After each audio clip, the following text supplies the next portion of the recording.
Truck থেকে যে আমাদের যে উপকারটা করছে, হয়তো আরো তো সংস্থা আছে আমাদের পাশে দাঁড়ায় নাই। ব্র্যাক আমাদের পাশে দাঁড়াইছে, হয়তো ওই মাছটা কিনে ফালাইতে পারতাম না। আমরা এই মাছটা দিয়েছি বিনা টাকায়। হয়তো এই মাছটা দেখা যায় ১ বছর পর আমাদের বেচলে অনেক টাকা পয়সা স্বাবলম্বন হবে।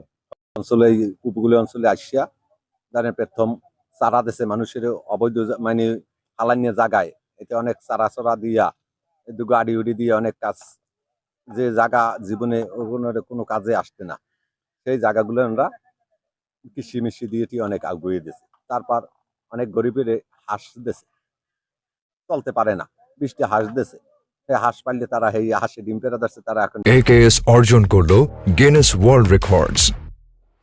AKS ডিম বেচিয়া মোটামুটি ভালোই সংসার চলতেছে, লাভবান হইতেছে।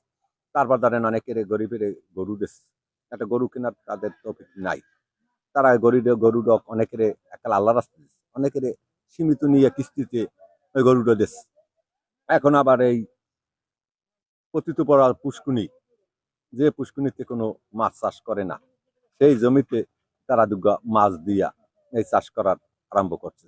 এই মাছে তো অনেক লাভবান হইবে, এই কৃষকটা অনেক সামনে আগুইতে পারবে।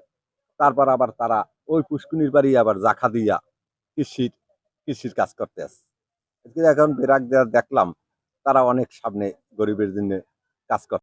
কিছুদিন হয়েছে আমি ট্যাংরা মাছের পোনা পাইছি ৮,০০০।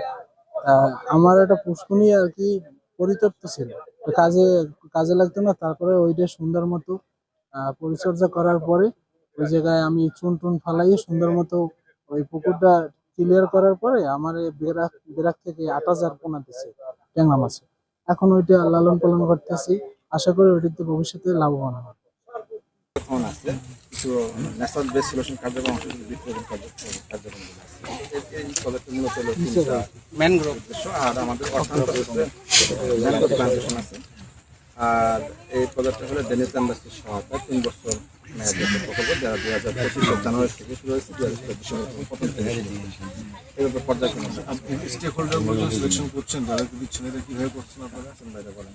এই পাথরঘাটা উপজেলার সদর ইউনিয়নের হারিটানা নামক স্থানে, এখানে আমি আসার সময় দেখলাম বেশ কয়েকটা প্রজেক্ট তারা ইতিমধ্যে করেছে, অনেকগুলো ডেমো দেখলাম, একটা খাল খননও করেছে তারা যে বিভিন্ন কার্যক্রম করতেছে। আসলে আমাদের পাথরঘাটার যারা গরিব কৃষক মৎস্যজীবী যারা আছে তাদের জীবনমান উন্নয়নের জন্য মূলত কাজটা করতেছে।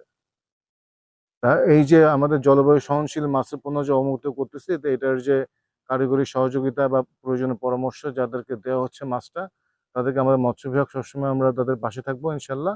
এবং যখন যদি কোনো প্রশিক্ষণের আয়োজন করা হয়, প্রশিক্ষণে আমাদেরকে দাওয়াত দেবেন, অবশ্যই আমরা তাদেরকে প্রশিক্ষণ আমরা প্রদান করব। এর বাইরে আমি চাইবো যে আপনারা এই যে প্রোগ্রামটা, এই প্রোগ্রামটা যাতে ভালো সুষ্ঠুভাবে, যাতে ভালো যারা চাষি বা ভালো যারা গরিব যারা, তারা যেন এগুলো পায়, এই ধারাটা অব্যাহত রাখবেন এবং আপনাদের এই প্রোগ্রামের সফলতা কামনা করছি।